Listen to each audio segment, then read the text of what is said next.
Je suis très content d'être avec vous ce matin et pendant que vous cherchez le texte qu'on va lire dans quelques instants, c'est Alex qui va nous faire la lecture. Je voudrais d'abord donner un peu de contexte à pourquoi choisir ce texte ce matin. On pratique le baptême par immersion ici à l'Église des Thermes, comme beaucoup dans d'autres églises aussi partout dans le monde. En fait, Jean-Baptiste, baptisé dans le Jourdain, là où il y avait beaucoup d'eau, Jésus lui-même a été immergé dans l'eau lors de son baptême. Et vous vous souvenez peut-être ou probablement qu'en ressortant de l'eau, le Saint-Esprit est apparu sous la forme d'une colombe. Et la voix du Père s'est fait entendre disant « Celui-ci est mon Fils bien-aimé, celui qui fait toute ma joie ». Baptizo, ça veut dire immergé. Le plus ancien baptistère conservé en France date de 360. Et c'est un baptistère où on peut immerger une personne entière. Donc Joachim va être bien mouillé tout à l'heure. Vous vous dites peut-être, est-ce qu'on n'a pas déjà eu assez d'eau ces derniers jours ? Mais blague à part, je voudrais vous rappeler ou vous expliquer pourquoi Jésus a ordonné à ses disciples de baptiser ceux qui croiraient en son nom. Pourquoi par immersion ?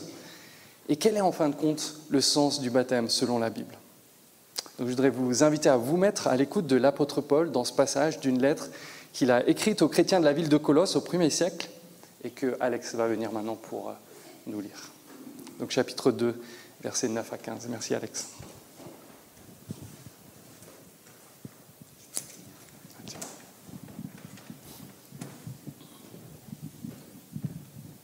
Je vais lire le passage affiché à l'écran. Commençons au verset 9. « Car c'est en lui, c'est-à-dire Jésus-Christ, c'est dans son corps qu'habite toute la plénitude de ce qui est en Dieu. Et par votre union avec lui, vous êtes pleinement comblés, car il est le chef de toute autorité et de toute puissance. C'est aussi dans l'union avec lui que vous avez été circoncis, non d'une circoncision opérée par les hommes, mais de la circoncision que demande Christ, et qui consiste à être dépouillé de ce qui fait l'homme livré à lui-même. Vous avez été ensevelis avec Christ par le baptême, et c'est aussi dans l'union avec lui que vous êtes ressuscités avec lui, par la foi en la puissance de Dieu qu'il a ressuscité des morts. Et vous, qui étiez morts à cause de vos fautes, et parce que vous étiez incirconcis, Dieu vous a donné la vie avec Christ. Il nous a pardonné toutes nos fautes, car il a annulé l'acte qui établissait nos manquements à l'égard des commandements. Oui, il l'a effacé, le clouant sur la croix. Là, il a désarmé toute autorité, tout pouvoir, les donnant publiquement en spectacle quand il les a traînés dans son cortège triomphal après sa victoire à la croix. » Merci beaucoup Alex. Je vous invite à garder le passage ouvert et j'aimerais vous proposer 5 étapes pour comprendre ce passage et son lien avec le baptême qui vient. La première chose que je voudrais partager avec vous, c'est qu'il y a un seul Dieu et on peut le connaître. Il y a un Dieu, on peut le connaître. Ouais, j'aime ça. N'est-ce pas magnifique de réaliser ça ce matin ? Le passage nous dit au verset 9, regardez, « Car c'est en Jésus-Christ, c'est dans son corps qu'habite toute la plénitude de ce qui est en Dieu. Et par votre union avec lui, vous êtes pleinement comblés, car il est le chef de toute autorité et de toute puissance. » Le passage commence en affirmant qu'il y a un Dieu. Ce Dieu est personnel, il s'est fait connaître par son Fils. Toute la plénitude de Dieu est également dans la personne de ce Fils. Ce Fils, c'est Jésus-Christ, vrai Dieu qui a revêtu aussi pleinement la condition humaine. Vous avez vu, il est dans un corps. Le passage va nous en dire un peu plus ensuite, mais il est possible donc d'entrer dans une relation avec Dieu par Jésus-Christ. Il y a un Dieu et c'est un Dieu personnel. Ce Dieu personnel est aussi un Dieu puissant. Et vous vous demandez, mais puissant jusqu'à quel point ? Regardez, puissant au-dessus de toute autorité qu'on peut nommer dans le monde, les visibles et les invisibles, même celles dont on ne serait pas conscient, celles que vous craignez ou que vous admirez. Dieu est au-dessus, il est plus grand, il est plus puissant. Il n'y a personne de plus puissant que ce Dieu personnel qui s'est fait connaître par Jésus-Christ. Et ce Dieu puissant est un Dieu généreux, qui veut que nous soyons, nous aussi, comblés. Est-ce que vous avez vu ce mot-là dans notre passage ? Pleinement comblés dans notre union avec lui, en relation avec lui. Ces versets nous parlent de bonté, de vie avec un grand V, qui n'est possible que dans cette proximité, ce lien de relation avec Dieu et avec Christ. Et si vous souhaitez voir ça en vrai, je vous invite à simplement lire les évangiles. Voir Jésus dans les évangiles, c'est voir un homme en parfaite harmonie avec Dieu. C'était la condition de l'humanité tout entière avant la révolte. C'est le deuxième point que je veux partager avec vous. Tous les humains, sans exception, ont pris parti contre Dieu et se retrouvent livrés à eux-mêmes, nous dit la Bible. Nous nous sommes révoltés, nous avons coupé les ponts avec Dieu et nous nous trouvons livrés à nous-mêmes. Regardez la fin du verset 11. Comme un enfant qui claque la porte de la maison de ses parents, en mauvais termes et se retrouve seul à la rue. Et être livré à soi-même implique deux choses. D'abord, le désir d'être indépendant de Dieu. C'est ce que la Bible appelle le péché. Et avant tout, c'est une attitude de cœur, une motivation profonde qui nous pousse à ne pas tenir compte de Dieu, mais de nous faire Dieu nous-mêmes. Dans cette attitude, nous cherchons à définir nous-mêmes ce qui est bien et ce qui est mal. Et au lieu de nous libérer, cela nous plonge dans une crainte et une autosuffisance malsaine. Et si vous pensez que c'est loin de nous, de vous, dans le contexte de votre vie quotidienne, ça ressemble à ce genre de situation. Quelqu'un nous parle mal, on décide, c'est mal. Nous parlons mal à quelqu'un, nous décidons, c'est normal, parce qu'il l'a bien mérité, parce qu'il l'a vraiment cherché, parce que quand même, le sujet qu'il a abordé, ça ne vaut pas avec celui qu'il m'a dit. Est-ce qu'on est tous les uns les autres dans le contexte de l'école, de la famille, du travail, absolument exempts de chercher des petites vengeances avec les collègues, avec les camarades, même avec un frère, une sœur ? Vous voyez ? Et si nous sommes livrés à nous-mêmes et que nous agissons alors de façon hostile à Dieu et à notre prochain, nous nous retrouvons aussi livrés à nous-mêmes, c'est-à-dire sans défense, devant le Dieu puissant, personnel et infiniment bon qui s'est fait connaître et qui juge de façon juste. En tant qu'être créé responsable devant Dieu, nous devons assumer nos fautes. Et si nous sommes livrés à nous-mêmes, nous sommes avec nos piètres excuses. Ça m'est arrivé il y a quelques années, j'ai grillé un feu rouge en Belgique. J'ai reçu une lettre, c'est comme ça que ça se passe là-bas, j'ai reçu une lettre me convoquant au commissariat pour payer une amende. Je ne pouvais pas le faire de loin, caché derrière l'écran de mon ordinateur, en train d'avaler ma honte moi-même. Il fallait aller en présence. Je n'étais pas fier. Je me souviens d'avoir lutté quelques jours avec l'idée d'avoir face à moi une personne qui saurait ce que j'ai fait. J'aurais pu expliquer les circonstances, mais ça n'aurait rien changé au regard de la loi, n'est-ce pas ? Vous ne pouvez pas invoquer le fait que d'autres enfreignent eux aussi la loi pour justifier vos propres manquements. Et ce passage nous parle. Il nous dit qu'il y a un acte qui établit nos manquements à l'égard des commandements de Dieu. Pas parce qu'on a raté, simplement, mais on a raté parce qu'on n'a pas voulu respecter la volonté juste et parfaite et bonne de Dieu. Notre volonté était engagée. Donc l'apôtre Paul dit ici qu'il y a un document légal, un dossier, un dos pour les jeunes, dans lequel sont enregistrées non seulement nos actions, mais aussi nos paroles et même nos motivations et nos pensées. Réfléchissez dans votre vie, juste là maintenant, peut-être même simplement ce mois écoulé ou cette semaine. Qui serait prêt ici à ce qu'on ouvre ensemble le dossier et que quelqu'un l'expose publiquement pour vous ? Notre casier judiciaire, le mien aussi, est loin d'être vierge. Et ça ne sera d'aucune utilité pour nous de commencer à nous comparer les uns les autres pour espérer obtenir un traitement de faveur. Nous sommes tous personnellement redevables pour nous-mêmes. Et au début du verset 13, nous voyons les conséquences de cette révolte. Est-ce que vous l'avez vu aussi? Et vous, qui étiez morts à cause de vos fautes, et parce que vous étiez incirconcis. La conséquence ultime, c'est la mort, la séparation éternelle d'avec Dieu. Il y a un Dieu personnel, nous l'avons gravement offensé et rejeté, c'est le deuxième point. Et voici le troisième. Il y a quand même une bonne nouvelle dans tout cela. Jésus est le seul capable d'opérer le changement radical de cœur dont nous tous, nous avons besoin. Nous avons un problème au cœur de notre existence, mais ce n'est pas sans espérance. Regardez verset 11.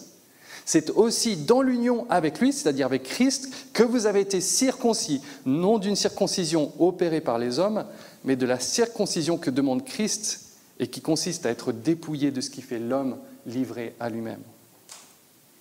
Un petit mot curieux ici, circoncision. Je sais que vous en parlez souvent à table le soir, donc je n'ai pas trop besoin de m'étendre. Bon, peut-être, pour certains qui ne seraient pas très au clair, je vais quand même profiter de l'occasion de vous expliquer. Circoncire, c'est le fait de couper une partie de son corps, n'est-ce pas? Je ne rentre pas plus dans les détails. Ça nous parle de la radicalité, d'une séparation radicale de ce que Christ a accompli. Lui seul est capable de couper le mal qui nous ronge. Nos efforts, nos excuses ne nous amènent nulle part, mais Jésus veut et peut nous donner un cœur nouveau, coupé, séparé de cet esprit de révolte qui nous anime, de cette volonté d'indépendance vis-à-vis de Dieu. Et non seulement cela, mais il est aussi le seul qui pouvait prendre en charge les conséquences terribles de nos actes produits par le péché dans notre vie. Regardez verset 13.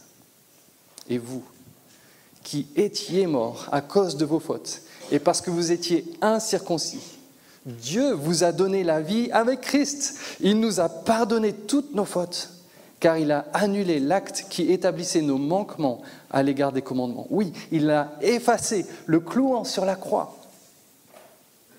Nous étions morts du fait de nos fautes.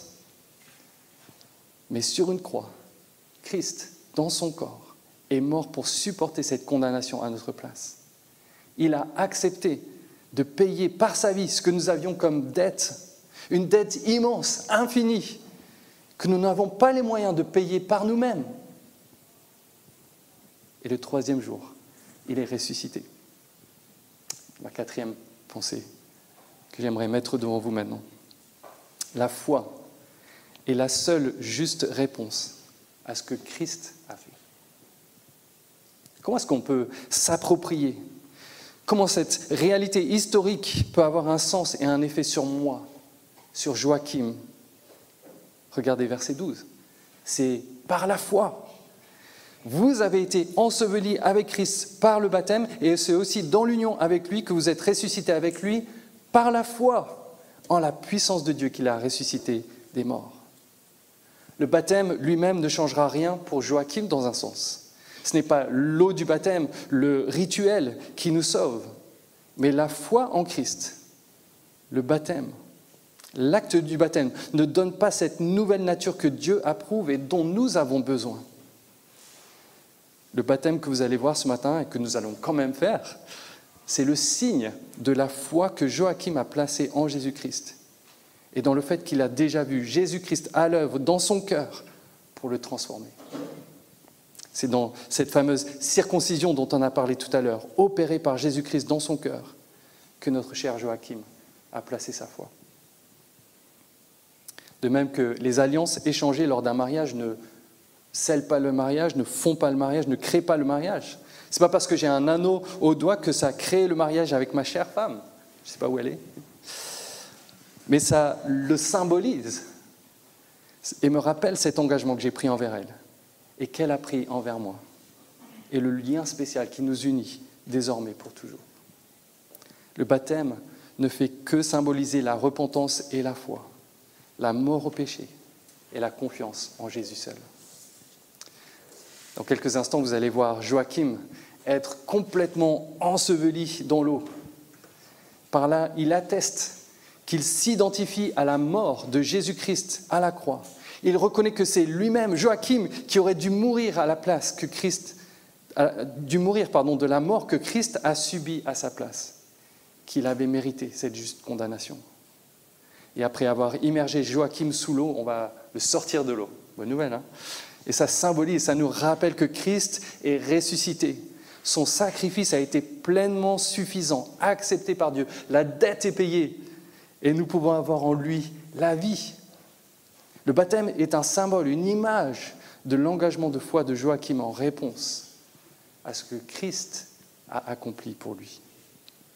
Vous avez été ensevelis avec Christ par le baptême et c'est aussi dans l'union avec lui que vous êtes ressuscités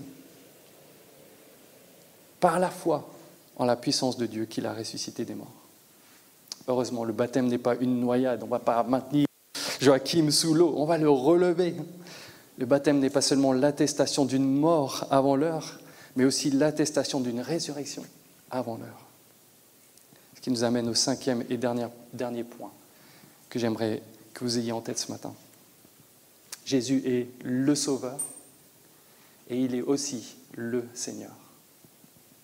Regardez verset 15.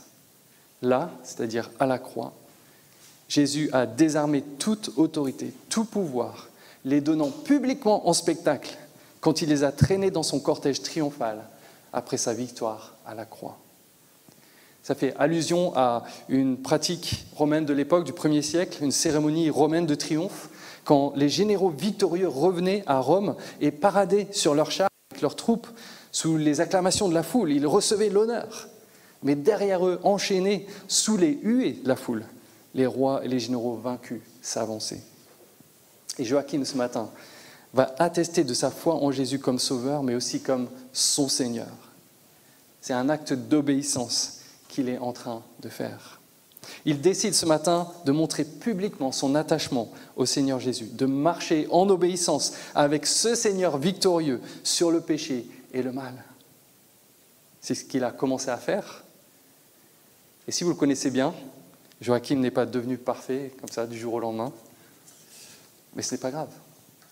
Tout document qui l'accuse, vous vous souvenez, a été effacé. La dette payée une fois pour toutes, pour tous les péchés, ceux du passé, ceux d'aujourd'hui et ceux à venir. C'est fait légalement. Il est considéré juste devant Dieu. Et maintenant, il veut vivre selon cette identité nouvelle reçue par Christ, dans cette union avec le Christ vivant. Et si Christ est avec lui, aucun doute qu'il va pouvoir le faire. Je conclus. Je voudrais laisser donc 3 pensées fortes pour 3 sortes de personnes qui sont peut-être ici ce matin. D'abord, il y a ceux qui ont été baptisés selon le commandement du Seigneur Jésus et l'enseignement de la Bible. En particulier vous, mes chers frères et sœurs de l'Église des Ternes. Et pendant qu'on va voir ce baptême de Joachim, je voudrais vous inviter, si c'est vous, à vous souvenir de votre propre baptême. Lorsque vous avez compris la bonne nouvelle de l'Évangile et que vous vous êtes engagé pour le Seigneur par la foi, souvenez-vous et continuez à marcher dans les pas du Seigneur en le louant. En le louant pour son amour immense envers vous et envers moi. Peut-être il y a ici une deuxième catégorie de personnes. Vous réalisez que votre baptême n'a pas le même sens que ce qu'on a dit aujourd'hui. Et j'aimerais tellement vous inviter à explorer ce que la Bible dit à propos du baptême et du lien avec la mort et la résurrection de Jésus. Vous avez besoin d'être au clair sur cela. Et enfin, peut-être que d'autres ici n'ont jamais entendu parler de ce que Jésus a fait à la croix aussi clairement que peut-être ce passage de la parole de Dieu ce matin nous l'a dit. Cette bonne nouvelle de la mort et de la résurrection de Jésus pour que nos péchés puissent être pardonnés, qu'il est possible d'être vraiment acquitté devant Dieu, réconcilié avec lui. Est-ce que c'est ça que vous cherchez? Il y a quelque chose en vous qui vibre après ça? Si vous êtes ces personnes ce matin et que l'annonce de cette nouvelle vous interpelle, que vous êtes touchés, que vous voyez le gouffre dans lequel vous êtes livré à vous-même, mais aussi la grâce imméritée de Dieu, pourtant offerte par un Dieu généreux. Ne laissez pas passer cette journée sans vous adresser à Dieu pour si c'est bien votre conviction, lui demandez pardon et demandez à Jésus la circoncision, le changement radical de cœur que lui seul peut opérer. Cher Joachim, c'est ta famille qui est là autour de toi, non seulement de sang, mais aussi spirituel. On est tellement heureux de partager ce moment avec toi, d'entendre dans quelques instants ton témoignage, comment Dieu s'y est pris pour t'amener à le connaître. Mais notre prière à tous, c'est que la joie de Dieu t'accompagne. Il n'y a plus de condamnation pour ceux qui sont unis à Christ. Donc, courage. Le péché et la mort ont perdu tout leur pouvoir sur toi. Ton espérance est certaine et éternelle. Et que Dieu te donne alors de persévérer jusqu'à la fin dans ta vie de disciple.